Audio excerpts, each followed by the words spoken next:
Hello, everyone. This is Chris G, and I wanted to talk about the Carmelo Anthony case, him, and also involving Austin Metcalf. Not many of y'all have seen information about this, maybe video snippets, about this situation. But for some people, if they don't know, this is a case basically that had an incident take place. I believe it was on April the 2nd, 2025, at a high school track meet in Frisco, Texas. For some people that don't know where Frisco is, Frisco is a suburb of Dallas, Texas. It's north of Dallas. And basically, from my understanding, I've been trying to gather as much information as I can.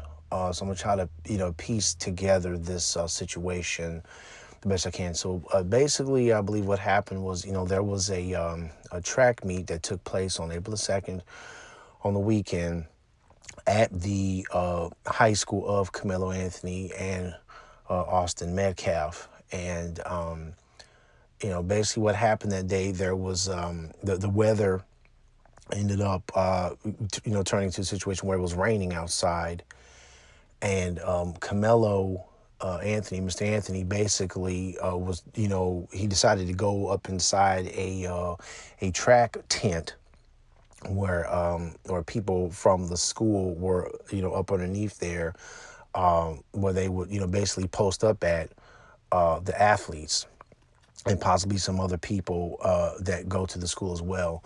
So Carmelo went up underneath the tent, the roofing part, of the tent, and he was there trying to get out of the rain. And then that's when the gentleman, Austin Metcalf, who was a student also at the high school where the track meet is taking place, Austin had told Carmelo Anthony, like, basically, from my understanding, he said, "Look, you need to get up from underneath this tent. You don't belong here." And I believe at this point, Canelo really did not want to move. I'm quite sure it's because of the rain.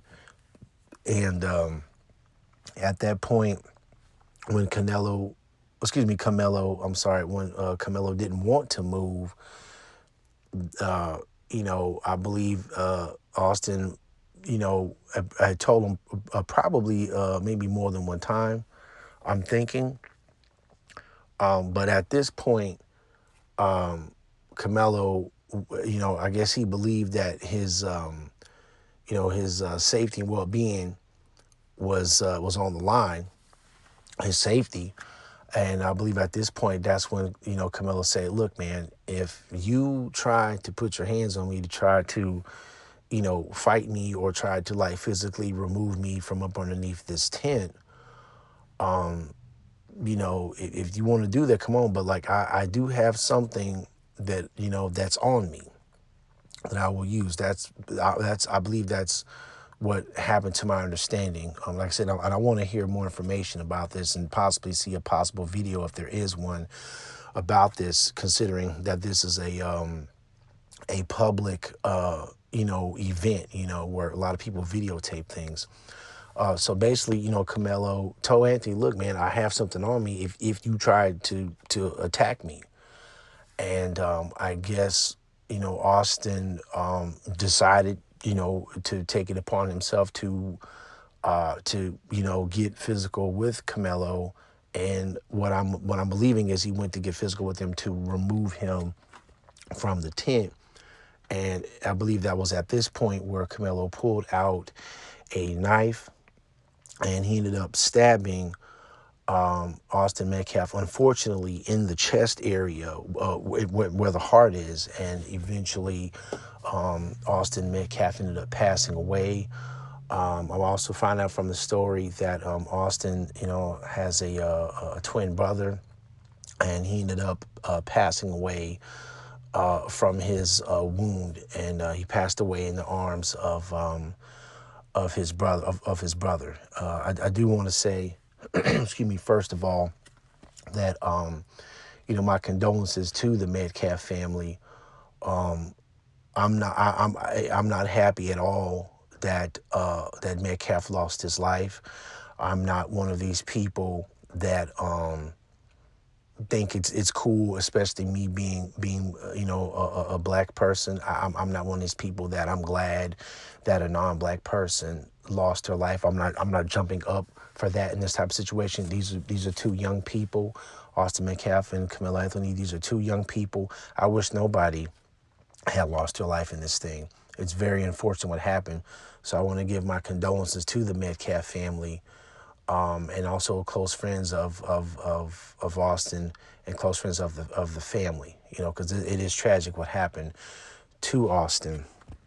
Now, what I do want to say is, I really wish that Austin or possibly somebody else that was there, at the tent, if they really just truly deep down believed that Carmelo really truly needed to just really be removed, which at the same time, I'm like, I think they could have really allowed him to just be there. I mean, it was raining, you know what I'm saying? And a lot of people don't want to get wet up real bad. So I can understand why Carmelo went up underneath there. But if the young folks in that tent, if they really were just so deeply, wanting him to like get away from that tent, I really wish they would have, tried to go talk to like a faculty member, that's at the school, that would be on the track, stadium area, get a faculty member or get somebody that's in law enforcement to go over and to ask for Carmelo to please remove himself from the tent. I really wish, Austin would have done that or somebody else would have done that. But Austin decided to take matters into his own hands. I'm gonna let people decide whether or not they thought that that was right or wrong. But this is something I believe that he decided to go ahead and do. And unfortunately, what took place ended up taking place. Now, on the side of Carmelo Anthony, I'm not gonna 100% say that I'm happy for what he did.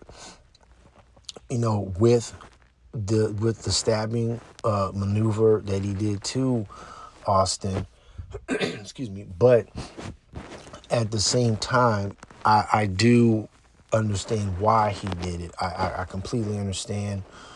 When you look at the, and I think this is something that played a big factor in it. I was hearing about like, like bodily, physical, dimensions, measurements, and Carmelo is not really that big of a guy, and I think he's under 6 feet, probably like 5'8", 5'9", or something like that, and weighed just like maybe like a little I think like 130 pounds or something like that, and then you have Austin Metcalf, who's like I believe at least about 6 feet, if not taller, and weighing over 200 something pounds. Like there's like a very big like size difference, you know. And also, Austin's twin brother was there too. So I think Carmelo possibly was thinking, hey, I'm gonna get jumped by both of these dudes possibly, because that is Austin's brother. And I think Carmelo possibly knew that was Austin's twin brother. I mean, you probably could have just looked at both of them and could tell possibly that they're both, that they're twins. But anyway, if you just want to look at just based on Austin himself, there is a size difference. So I can see why Carmelo was very much in the mindset of like, hey, my health and well-being and possibly my life is on the line. Some people, I think, that I would probably say, Carmelo should have just used his hands and tried to fight him. If Austin put his hands on him, or when he, tried to put his hands on him. People can debate that. People can definitely debate that. One thing I will say though is that, some people, in the world they're not really like skilled at you know, physical confrontations as far as like, like, doing fighting styles, like boxing or, MMA or, stuff like that, wrestling, what have you. So, sometimes people, they will tend to have some type of, weapon or some, have something on them to try to help give them some type of chance to equalize themselves against somebody that's, bigger and stronger. Now, whether y'all believe that's a good thing or not, I'll let the public decide that. But I will say that I understand why Carmelo would think in his mind that he would need to have like a weapon like that. And I also believe Carmelo, did what he did because he really believed that he was standing his ground. In the state of Texas, there is a stand your ground law that the state adopted. I don't know exactly what year it was. It might have been back in maybe the last decade, but there's actually a law in the state, for that. And now, the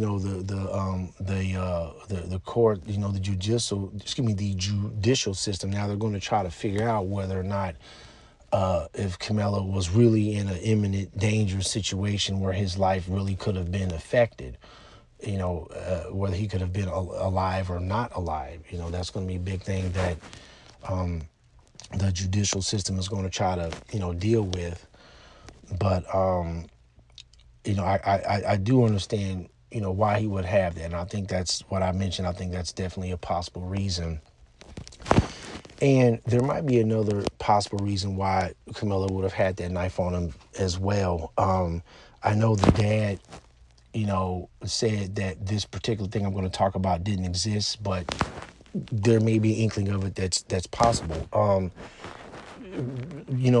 Race, there could have possibly been a small inkling of it, maybe.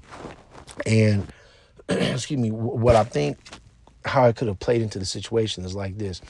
You in some, places in America, especially, either at, predominantly white high schools or predominantly, white, like areas or, communities. There are certain folks within those communities that do believe that they they have the right to basically just, confront and get physical with folks that are, black. Some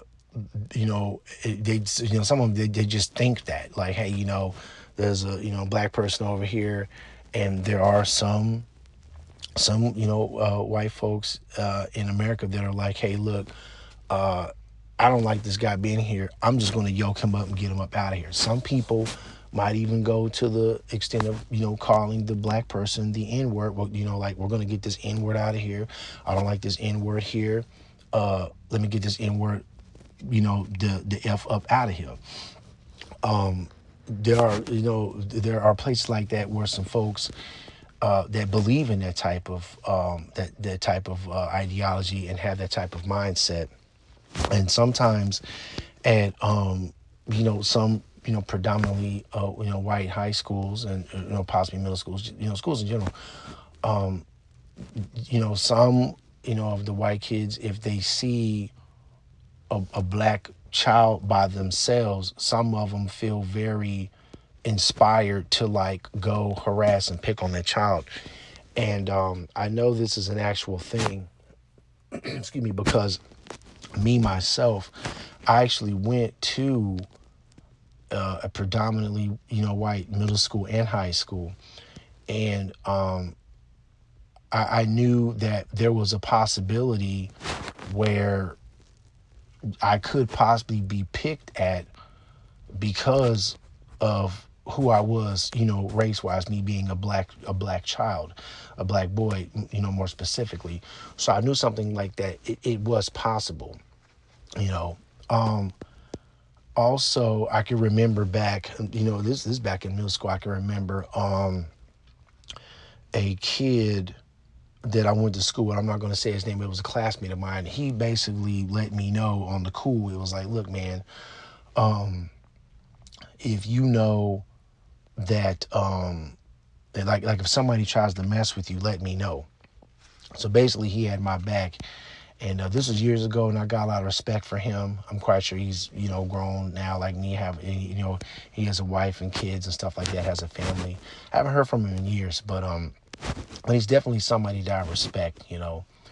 And I also can remember, being in school during that time, and having some white children, excuse me, some white children basically making some, like some racial comments and stuff like that, which could definitely, you know, it could definitely lead to something else, possibly happening to a black child. So, with that being said, I can see how, Canelo could have thought about what I just mentioned and be like, you know what, I need to have something on me, just in case if I'm attacked, possibly based on my race. So that's what I want to say on that. People could, take that for what it's worth for what I said. It is what it is. I also remember when I was a kid, somebody took an actual like football and threw it really hard and hit me in the back of the head. I never found out who did it. This is back in middle school. I never found out who did it, but but like I mean, it's possible that somebody did that, possibly based on who I am, race wise. I'm not saying it's 100%, but it's definitely possible, you know. And if it's who I think it might possibly be, that person has like they passed away, and some people, they might say, well, life caught up to him and or whatever, but yeah, like I do remember that happening though. So, with that being said, I could definitely understand why Carmelo would, he could possibly think of what I was, just talking about and thinking about that and saying, hey, I need to have this, this on me. But this is just a real serious and also, tragic case that we're looking at right now. And, also, I found out that, his bond was reduced. I think it went down to like $250,000. I think there was a popular hip hop rapper gentleman. I think he was the one that put the money down to pay for to post bail for Carmelo. I think the gentleman's name is NBA YoungBoy. I could be wrong, but I think that might be who that is. If I'm not, I apologize. But I know it was what I heard, it was a rapper gentleman that ended up putting the money down for him to get bailed out. And right now, Carmelo is on house arrest, and he has to be like supervised by an adult. So that's his situation there. Also, I've been finding out that that the judge, who was a black woman, a conservative by political standards, she's been threatened because of that reduction of the bond, and so personally, when it comes to the bond thing, I think she did a good thing. Personally, some people might not think so, but I think she did a good thing by reducing that the bond, you know, and allowing it, it to be low enough for Camilla to be able to get out and go home to his family. As far as like the threats against the judge, I really feel bad that that's happening for her. I really hope that she's that she's been watched out for. I don't know if she has like a security detail outside of her home. I probably would have to research more about that and find out, but hopefully she has some type of protection for her, considering what's going on with this situation, because this is a very, a very deep and really hot case situation right now. And also, there have been threats against the Anthony family. I know Anthony's mother had spoke at a press conference and mentioned that. Also, the mother had mentioned that, she's worried about her, the children as well. I know she mentioned that, her daughter, she's worried about her being able to, have some type of like a feeling of like some type of, security, while she tries to sleep and get rest. And I think also, the Anthony family, not only have they been receiving this, but I think they're living in another home now. I don't know if it's a permanent new home or if it's a temporary home, but I know they're living somewhere else right now during this time of this situation. I feel for that family. I wish they weren't getting these threats. It might be coming from, I'm assuming, like really disgruntled people that are very upset about Carmelo Anthony being able to have that bond reduced, and being able to get out on bail, like having that bond reduced and being able to get out. And there may be some other aspect to it. There may be a racial aspect to it as well that plays into these threats. But I just really hope somebody is looking out for this, for the Anthony family. I hope they have some type of protection or what have you, because they're going to really need it, I believe, during this time period. As far as like the jury, I don't know who they're going to pick, but I did read something somewhere where like, whoever gets picked for the jury selection, it's going to seriously hold weight as to whether or not Carmelo gets completely convicted of this situation and him going to prison for a long time, or him being like acquitted of the charges. So this is a really big hot button case right now. I want to really see if more information comes out about this, and especially trying to see about if there's some type of video footage of the situation that went down. But yeah, this is very hot button, and I want to see how this thing unfolds as time goes on. But yeah, that's pretty much all I wanted to say. And also, once again, my condolences to to Austin Metcalf and the family, because as I said earlier, I'm not rejoicing at anybody losing their life in this situation, especially considering the fact that this was a young person. So that's basically all I have to say. We'll see what happens with this case situation. But yeah, this is Chris G. And don't forget to like, share, and subscribe. Peace. Take care.